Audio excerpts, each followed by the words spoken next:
Hello and welcome to South Bay Sports Radio. Here's your host, Nick Ingram. Welcome back to South Bay Sports Radio. Today, we're diving into a conversation that goes beyond the scoreboard, into mindset, motivation, and the mental side of the game. Joining me is someone who knows the South Bay basketball scene better than most, former Mira Costa standout, mental health advocate and professional, and co-host of the Mental Training Room podcast, Haley Herdman. Haley, thank you for joining me. Thank you for having me. I'm so excited. I'm usually in your position for the podcasting, so I'm excited to be the interviewee now. I'm sure it's different being on the other side. Yes, it is. Let's begin. Haley, you grew up surrounded by basketball from your dad's playing career, his gym in Hawthorne, to your own career at Mira Costa, and then to LMU. When did you first realize the game was going to be your path? Oh, gosh. Fully decided to commit to just basketball as my sport in middle school. But growing up, it was incorporated into everything we did. My dad, Jeff Herdman, who you've had on the podcast before, Mira Costa girls basketball coach now,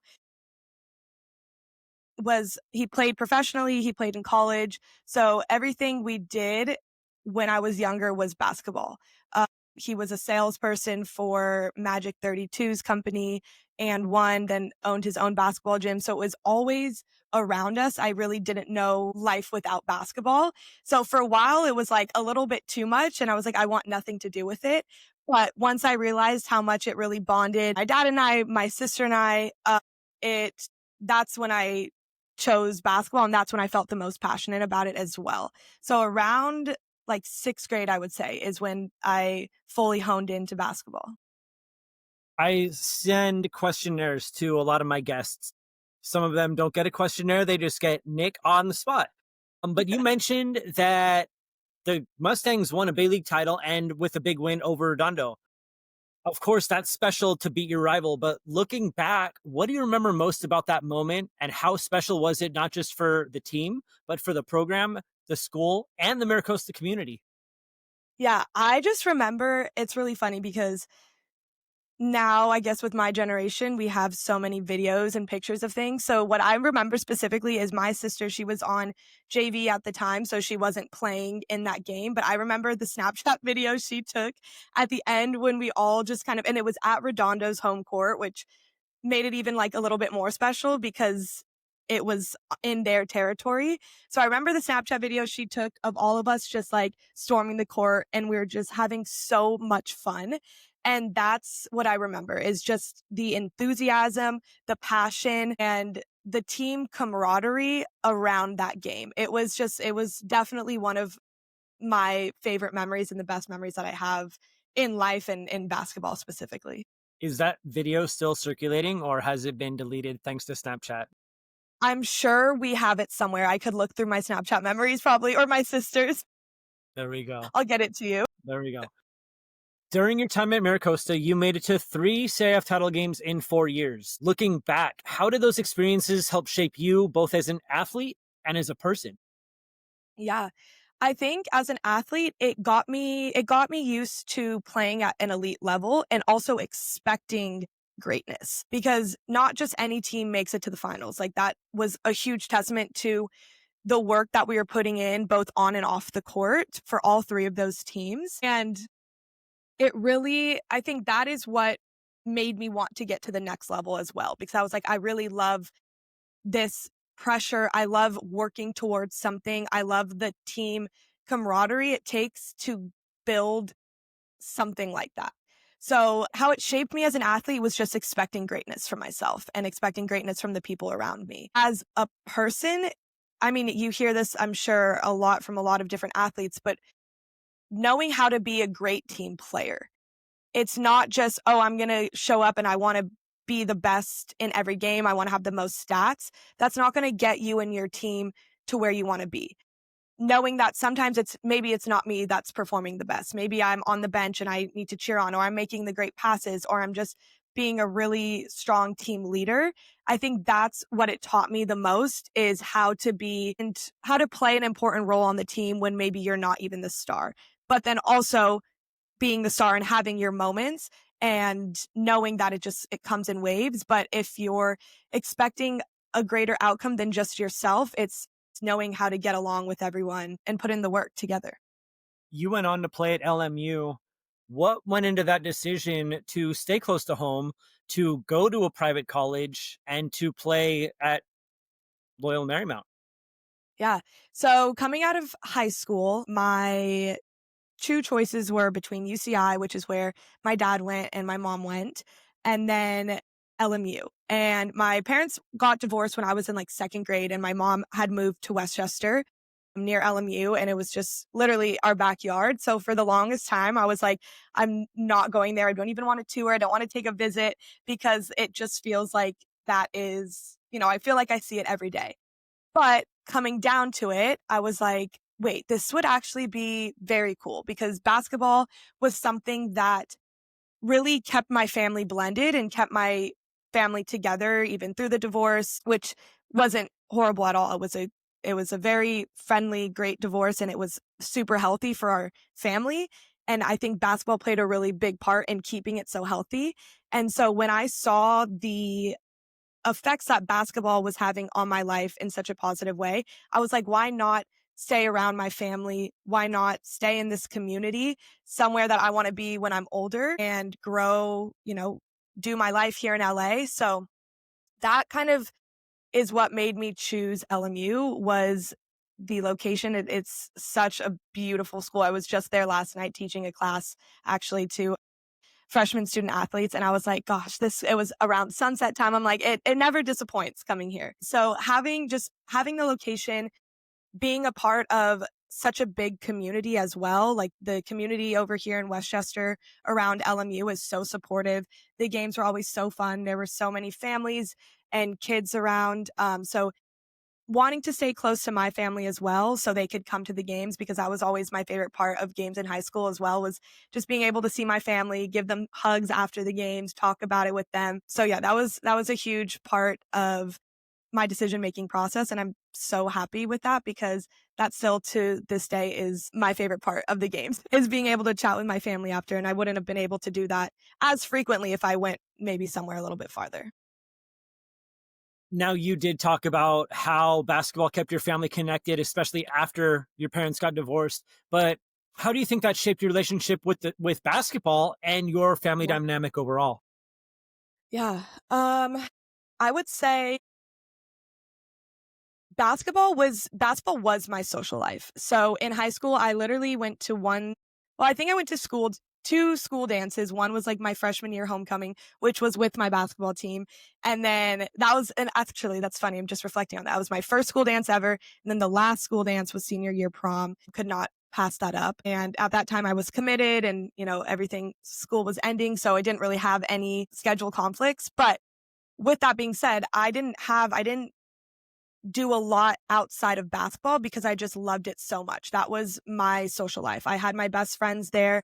I played for Cal Sparks EYBL in the summertime, and we were literally traveling all over the country, like South Carolina, Arizona, Tennessee, Chicago, a bunch of random places at times, but it was just so much fun. Like my summers, I just remember literally spending nights in airports, because our flights would get canceled, and we would just be watching scary movies in the airport. Like, it was just so much fun.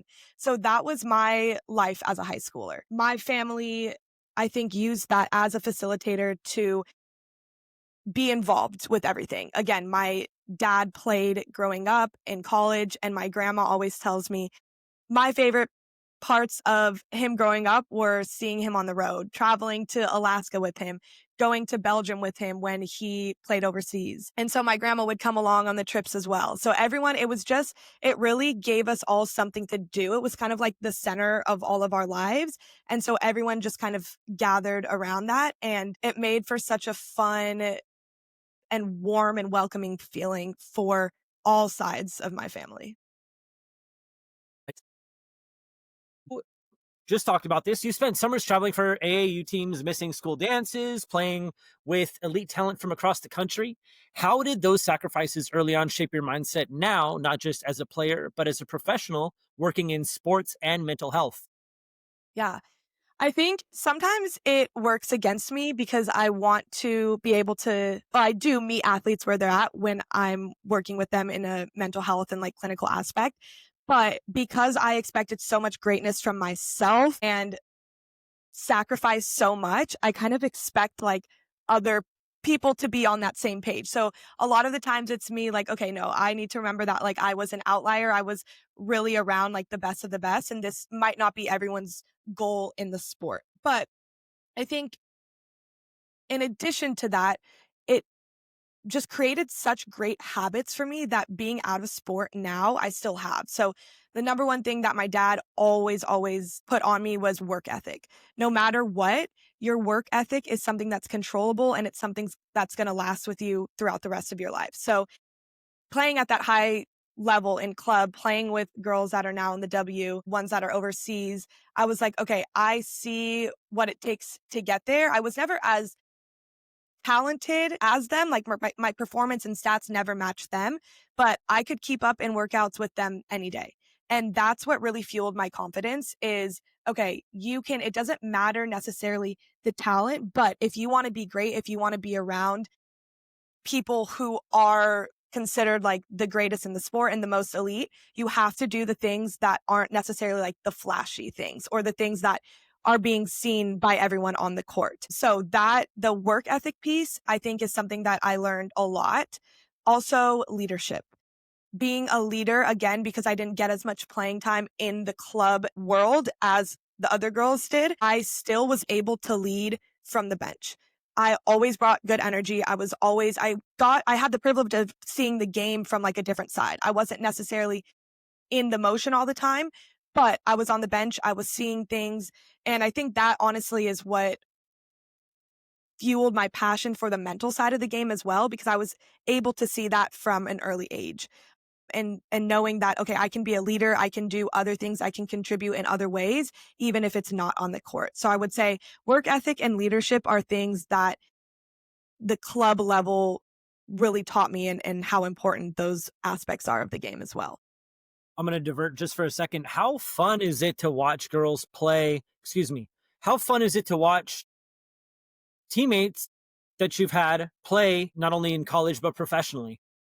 Yeah, it's so cool. I remember, so my freshman year at LMU, there was a teammate I had. She was a senior, Gabby Green.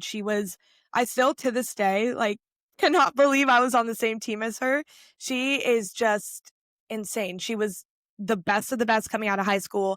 In college, she transferred, I think, from Cal to LMU. So that in and of itself was like surreal. Cal being like in the Pac-12 at the time. So that was just like a pinch me moment almost for me committing to LMU, like, wow, I'm going to be on the same team as Gabby Green. And so that was like my first experience of, she got drafted to the Sparks. She did the training camp. As a lot of people know, it's super hard to make the W because there's not a lot of teams. Thankfully, we're expanding, adding 2 more teams this next season.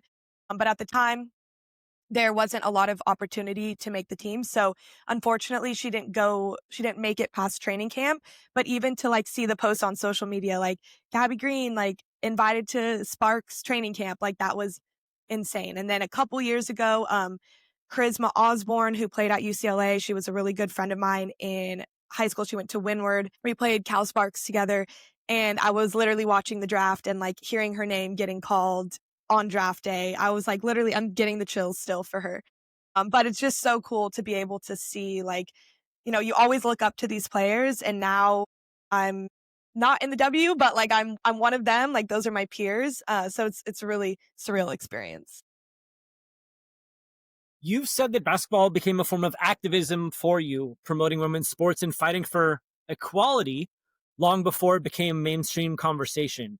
How do you see the growth of women's basketball today compared to when you were growing up and in high school? Oh my gosh, it is insane.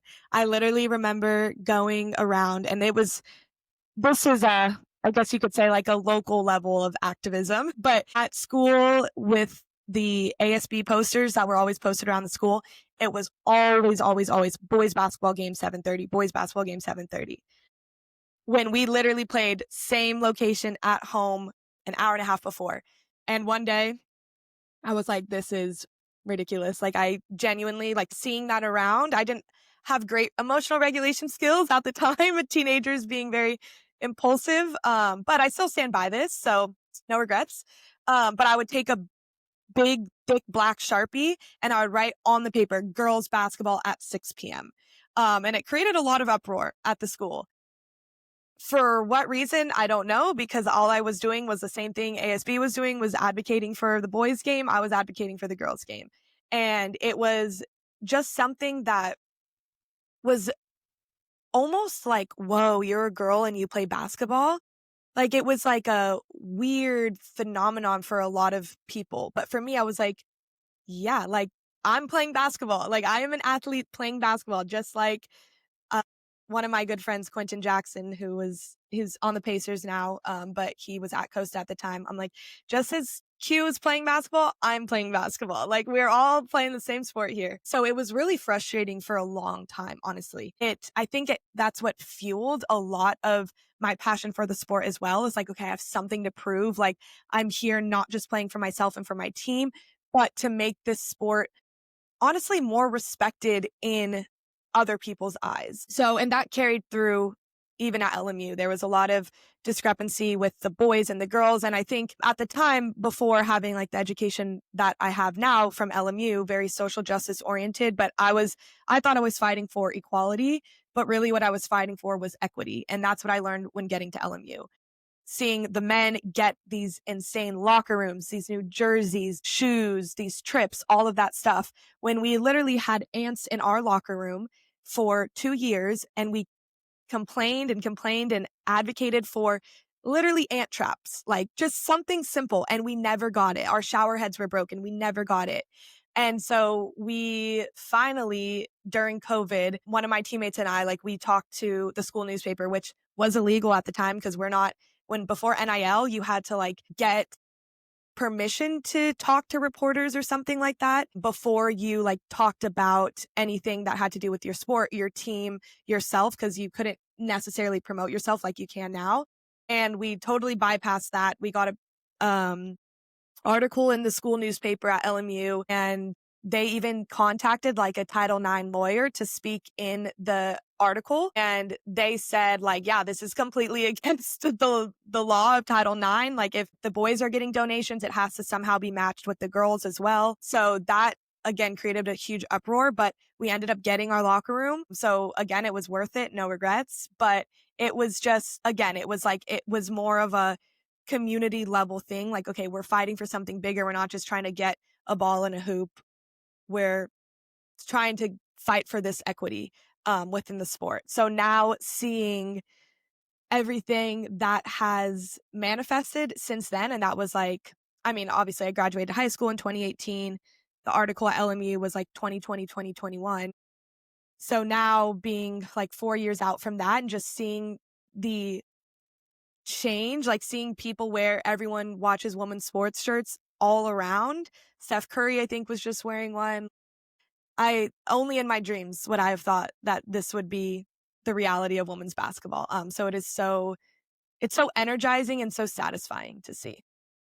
I can honestly tell you that I enjoy women's basketball more than men's. Yeah. And for a lot of reasons. Number one, and take this as you will, I am not a LeBron James fan. I enjoy defense. I enjoy setting up an offense. I don't enjoy the up and down of basketball. I think a couple weeks ago, I turned on a basketball game on the NBA channel, and all it was back and forth and back and forth. And I can go to Wilson Park and watch guys that aren't getting paid do the same thing. There's no structure. There's no defense. There's no communication. It should just be 3-on-3 basketball. I completely agree with you.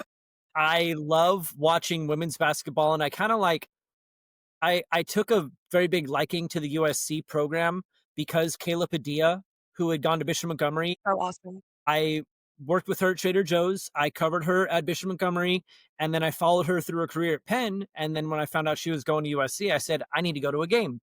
And then the atmosphere at those games, especially, I think it was, they played a second round NCAA game against Kansas. And it was impressive to see not only the amount of people that were there, but how loud and how packed Galen Center was for the first time in a long time. I also went to school with Noelle Quinn. My brother graduated with her from Bishop Montgomery. And so seeing somebody like that move from UCLA to the WNBA to a head coaching job with the Seattle Storm it's been great. Not putting it lightly, because regardless of all of the things that have happened, still basketball it's a very simple game that doesn't need to be looked at as difficult. You're passing the ball, you're shooting the ball, you're communicating, and it's a team sport. And while my views on what a lot of people call the greatest player ever, because he has the most points and the most title appearances, aren't the same as everybody else's, I think that my opinion gets kind of like, nah, you don't know what you're talking about. Yeah. I leave it at that. Everybody's entitled to their opinion. Right. I would definitely agree with your opinion, though. It's just more, I'm a huge fan of great basketball. So whenever, I was at the Sparks versus Wings game, and Sparks are my team, but I was like, this is just such a great game. Like, I want you both to win. So I completely agree with you. It's more like there's more structure, organization, and in my opinion, there's like a lot more heart and passion and intention behind it. Maybe just given the fact that women are more emotional beings, or more in touch with the emotional side, given societal standards, pressures, etc. But I think that goes into playing a much more like captivating game in a sense. Agreed. And my kids have also been to a couple Sparks games as well. So my son wears a WNBA shirt, WNBA sweatshirt. Yeah. They're both, my oldest son, he's like, Dad, you sign me up for basketball again? Like, of course. And my youngest son's like, I'll play another sport. But, still at the same time, I love the fact that he's so into basketball, regardless of what gender's on the court. Yeah, absolutely. And with that being said, too, my little brother is 7. So getting him all the WNBA gear and everything, like he has a Sparks poster in his room, like that's also been super fulfilling, because that would have never been the norm if he was growing up. Even if he was a 7-year-old while I was in high school, like that wouldn't have been easy to do, even to get him all this gear, because it didn't exist. And so yeah, such a cool experience. Yeah, it's not anywhere close to what it used to be, and it's definitely come a long way. All right. You've opened up about your experiences with anxiety as an athlete. When did you first realize that mental health needed to be part of the sports conversation? Oh gosh. So I had the privilege of being in therapy since I was 17 years old. My parents were huge advocates of it. I was struggling with anxiety around basketball around that time, not necessarily performance anxiety, but more so things that were kind of happening team chemistry wise. My dad was the assistant coach at Costa. I would get a lot of backlash for that within the team, within my friends' parents, my teammates' parents, and just my teammates in general. So that was really, really hard for me to deal with at the time. So I think my mom just started noticing like how much that was taking over and put me in therapy. I was definitely hesitant and resistant to it at first, but I realized how much of an outlet it was and how comforting and helpful it was. I am so, so grateful for my parents being so supportive of that. So being in therapy since I was 17, being in therapy, getting into college, was the only one in therapy, which has a lot to do with like cultural values, socioeconomic status. And I was like, whoa. And also coming from Manhattan Beach, like there were a lot of people in therapy. It wasn't, I would say, not even as widely talked about as it is now, but there were still like a lot of people I knew that were in therapy. So getting to the D1 level when that wasn't really talked about, I was like, okay, that's interesting. And yeah, so I was like, okay, that was kind of like my first note of it. Freshman year summer was intense. Like conditioning was insane. The demands were just nothing I've ever experienced before, but I was like, I made it to where I wanted to be. I love it. This is how it is. So freshman year, I didn't really notice much because, again, I was a freshman playing with senior Gabby Green. So I was like, there's no way I'm playing over her. That's fine. Like, I get it. I know my role. And so I kind of like fell into that role of like, okay, the quiet little freshman who abides by everyone else's rules. Sophomore year, those seniors were gone. I was felt a little bit more comfortable, but still I was like, okay, something's like holding me back that I don't really know what this is. Still in therapy, but I didn't notice therapy was necessarily helping that much because I kept telling myself, like, no, this is just how it's supposed to be. Like, I'm supposed to feel this way. Flash forward to COVID, my junior year, it's when I felt like the least anxious of my 4 years in college, which is weird because for a lot of people, COVID year was like, I feel so anxious, what's happening with the world. But for me, basketball stopped. I was at home doing school. I was training at home. I was going to like the gyms that I was comfortable with. So that was like, okay, wait, I really love basketball again. This is what it's supposed to feel like. So that year was the year that I was like, okay, these first 2 years were really off. Like something wasn't right. I changed up my therapist. I got kind of like a new perspective on it and was like, wow, I did not realize how anxious and depressed I was. And once basketball started up again, started to fall back into those feelings again of like the anxiety, the depression, and realizing that it wasn't just a me thing, that everyone on my team was also experiencing it. We had a lot of conflicts with our coach at the time. And it wasn't just our group. It had been, what I had learned was it had been years of unhappiness on the team and a lot of emotional challenges that girls were facing because of the coaching style that this coach chose to implement. Talking with like different alumni, they're like, yep, this is what it's been forever. We've been talking to the athletic department. Nothing's changed. It's horrible that this is still happening. So again, that was like the year we advocated for the locker room and all that stuff. So we were like, let's just, let's go for it. So at the end of the year, we fill out like a form of like kind of basically rating your coaching staff, rating everyone around.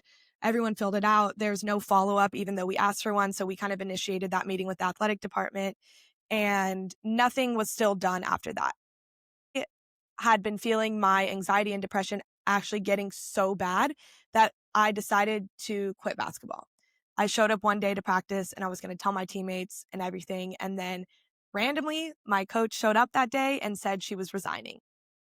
So it is just like every time I tell that story, I get the chills. Like the basketball gods are like, you're not leaving, like you belong here. So that was a very long-winded answer to your question, but I feel like the context is important. So just knowing that mental health, I noticed changes in myself and the way that I showed up, and not that it was my fault or anyone else's fault, but it was the environment that I thought was norm and what I thought was okay is not okay. So being able to bring awareness to that. Once my coach left, I kind of like had a reset. I was like, okay, I'm not going anywhere. I really spent that summer going into my senior year. I was meeting with a sports psychologist and a therapist and really working on my mental game, working on it like I was working on any other aspect of my game. Because what I also noticed was that I was working so much on the court, in the weight room, all of that stuff, and completely neglected the mental side of the game. I thought going to therapy once a week, once every other week was enough, but it wasn't. So adding on to the mental game, really training my brain to deal with these demands and, make my senior year the best that it can be was game changing for me. So I finished my senior year off but more mentally healthy than the first 3 years. And it was a total reflection of, that is who I am. That's who I identify with. And yeah, so it was a huge game changer once I started to invest into my mental game.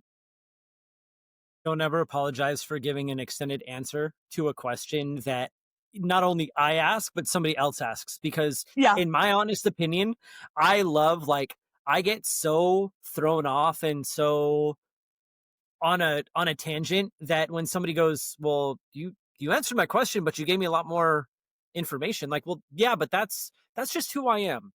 I, as not only a human being, but a journalist and a father and somebody who's interested in everybody's story.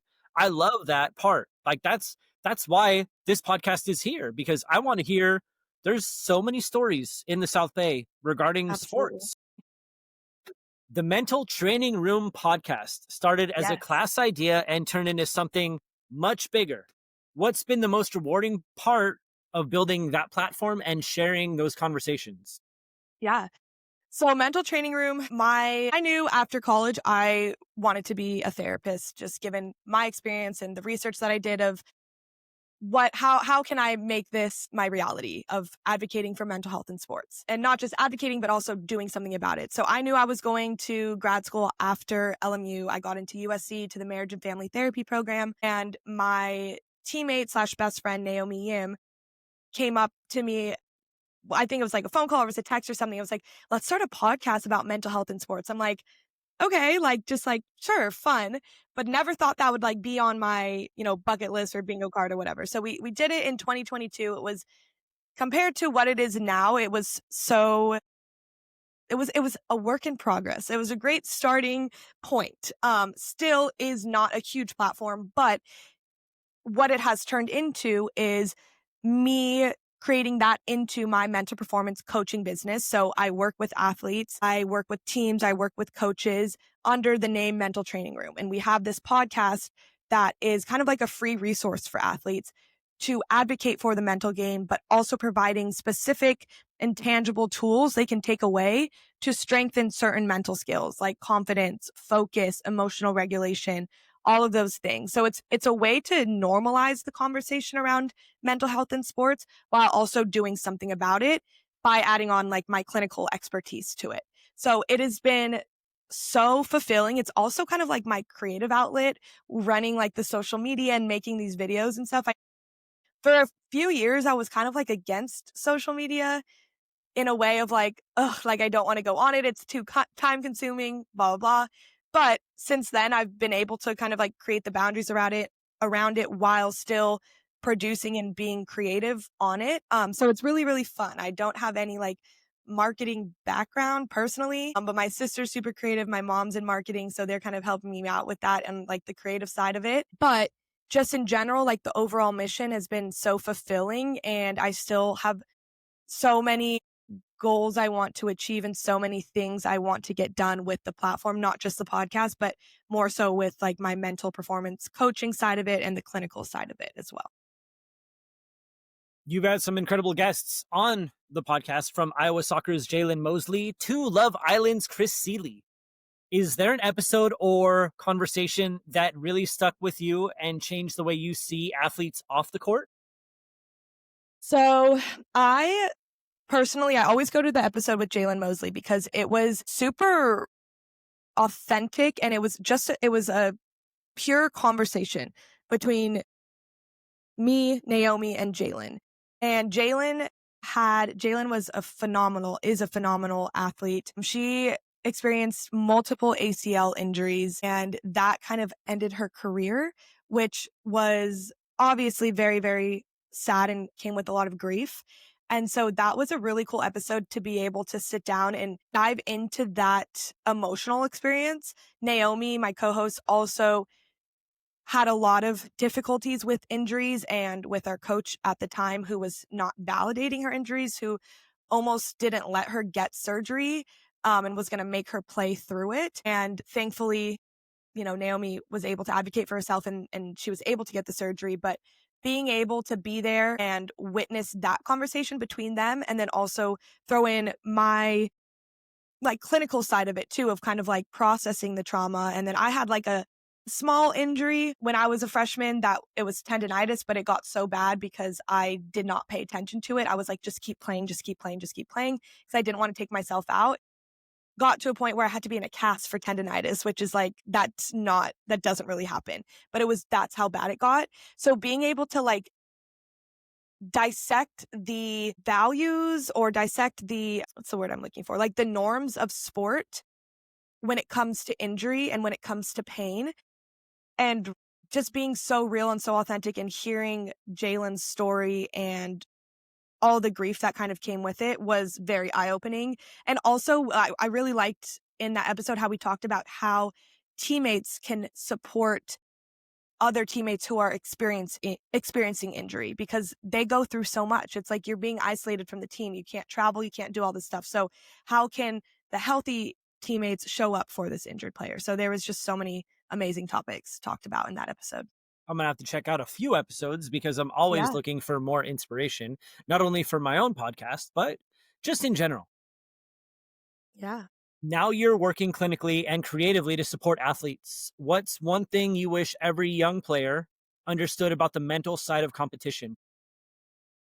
I wish every young player knew that the mental game is what fuels everything else. The mental game is something you have to train on a daily basis if you want longevity, if you want success, if you want comfortability in your sport. It is not something like, oh, I attended one workshop or I attended one conversation, or even just going to therapy or seeing a mental performance coach once a week. I always tell my athletes, yes, what we're talking about in here right now for this 45 minutes is extremely important, but it's what you're doing outside of these sessions that is going to strengthen your mental game. So whether that's like daily journaling, bringing awareness to the emotions that you're feeling, identifying behaviors, identifying when feeling anxious, what's making you feel anxious, what's making you feel excited. And it's mental health, mental skills, mental training is not a negative thing. We're working to strengthen the mental game so that it can be healthy, so that you can have this confidence. Just because you're talking about mental health or you're going to a mental performance coach doesn't mean there's something wrong with you. It doesn't mean that it's a negative experience. It's just the same way. I always say this is like, okay, if you want to get faster, you're going to get a agility coach. If you want to get stronger, you're going to get a strength coach. If we're talking about basketball, if you want to get better handles or work on your shot, you're going to get a shooting coach, or you're going to get someone who specializes in ball handling. When it comes to confidence, when it comes to emotional regulation, even if you're doing all those things and it's like, I'm still not performing, more than half the time, the thing that's missing is the strength of your mental game. So knowing that this is a huge part of the sport, it is something you have to train on a daily basis, just like you were to train anything else. And that's my huge message to young athletes and any athletes, and also to parents. I love One of my favorite parts about my job is being able to work with the parents, because anxiety is a trait that is usually passed down. You see it, you process it as a child, and it's like, okay, this is kind of what stays with me. And also just dealing with the pressure from parents. A lot of times these parents don't understand the pressure they're putting on their child is resulting in anxiety. So I literally had a session with a parent a couple weeks ago of like, she asked me like, okay, wait, so then what do I do when I'm feeling anxious in the stands? Like, if I can't yell at her, what do I do? I'm like, let's go through our emotional regulation skills. I got so many. Let's choose from a hat. We can go through any of these. So doing a lot of work with the parents too, of like, okay, this is something you can support your child with too. It's not all on the athlete. It's not all on the child. It usually starts with you. How are you helping them strengthen their mental game and instilling confidence in them as well? I cannot begin to tell you how much that hits home, having two children who play multiple sports, who, you know, baseball field, football field, soccer field, basketball court. It's so interesting to see how some parents react. And I'm not singling anybody out, because I'm sure that I'm guilty as Right. well. But it's Yeah. also, hey, we can breathe. Hmm. And they pick that up. If I'm breathing, then they're breathing. And I kind of like signal to my kid, I'm like, hey, Yeah. I love that. it's a deep breath. And it's like, stop it, dad. Like, but it's Yeah. okay. You're Yeah. okay. Nothing's going to go wrong. This is just, at the end of the day, this is all that matters, is like you having fun. I just want you to have fun. I don't care how well you do. I don't care how bad you lose. Absolutely. There's two things: breathe and have fun. That's it. Hmm. I love it. And I love the kind of like the psychoeducation with these young athletes and parents as well, is like literally what's happening in our brain as teenagers. Our amygdala, which is our emotional center in our brain, is the largest thing in our brain. Our frontal lobe is barely developed. It's not adding that filter where we can be like, okay, I'm feeling this huge emotion. Let me calm myself down. It's like, I'm feeling this big emotion. I'm going to act on it. So for parents to take that role of literally like the frontal lobe, if we want to call it, to be like, it's okay. Like, it's okay you're feeling this, but just like you said, breathe. Like, we can regulate. And a lot of times, like we're saying, that regulation starts with the parents. And so that's a huge thing I like to advocate to the families I'm working with. Looking ahead, what is your vision for the mental training room and your role in pushing for mental health advocacy in sports? Yeah. My dream would be to normalize mental performance coaching to the point where there's a mental performance coach for every team. Just like we're hiring assistant coaches, strength coaches, maybe not again at the high school level. I know my dad can barely find like a JV head coach. So we're going to go to the places with the resources, right? I mean, obviously I'm seeing so many high schools, like I'm working with like 4 different high schools right now. So even being able to bring on a mental performance coach to meet with your team once a month, like that's awesome. But something I hugely admire about the NWSL is that they passed something a couple years ago where it's like there has to be a mental health clinician, mental performance coach at least associated with each team in the NWSL. And leave it to women's sports to do that for you. But I think that's so cool. And I think that that needs to be the norm for every sport, especially my niche and my passion is student athletes. So being able to have that for every like Division 1 team would be huge. And it would just, again, it's going into normalizing that conversation, making it a part of the game, making it too so that these young high school athletes, they're seeing, oh, the school I want to go to works with a mental performance coach. Let me do that too. If I want to get recruited by USC and I see they're posting on social media, they're meeting with their sports psych, like, okay, I'm going to get a sports psych. That's something I always like to ask young athletes as well. It's like, who's your favorite player?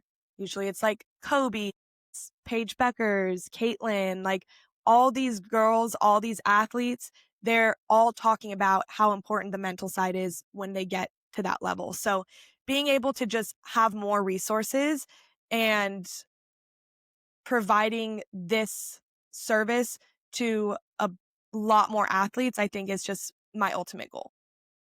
Before I ask this question, you are an assistant on the staff for your dad, right? No, not anymore. All right. I was when I was in grad school, but not anymore. Let's skip that. All right. Okay. We have wrapped the serious part of this episode. Haley, we are going to move on to rapid fire. 5 questions. Amazing. Your answers will not be contested. Are you ready? Yes. Let's go. All-time favorite basketball players. Players. Give me 3. Okay. Kelsey Plum. I'm going to have to go with Paige Beckers because I'm just loving watching her right now. And let's see who else. Asia Wilson. Paige is a scrappy little fireball. I like that. I love her. She's awesome. Your least favorite NBA franchise. Okay, can I just say the NBA as a whole? Sure, why not? I'm not in, I like to call them the MNBA. I'm not an MNBA watcher, so just have to go with the whole franchise. Well, the whole league as it is. Yeah. Favorite basketball movies? Say that again, sorry. Favorite basketball movies? Okay. This might be controversial, but I think it speaks to my generation, the High School Musical series. It does speak to your generation because I have no idea that they existed. It's the best. It's about Troy Bolton, who's a basketball player, but he falls in love with being an actor as well, and he's trying to juggle the both, and it's a classic. There we go. A movie is being made about your life. Who plays Haley Herdman? Okay. I would love to say Keke Palmer, even though we obviously don't look alike at all. That's my favorite actress, and I just love her energy and her spirit. So, I'm going to go with Keke Palmer. Deal. All right. Last one. Your go-to South Bay eatery and your favorite dish there. Okay. I wish my answer could still be Wahoo's because that was just like the freaking best ever. And my sister and I cry every time when we realize it's not there anymore. The one on Manhattan, the one on PCH, just off of Marine.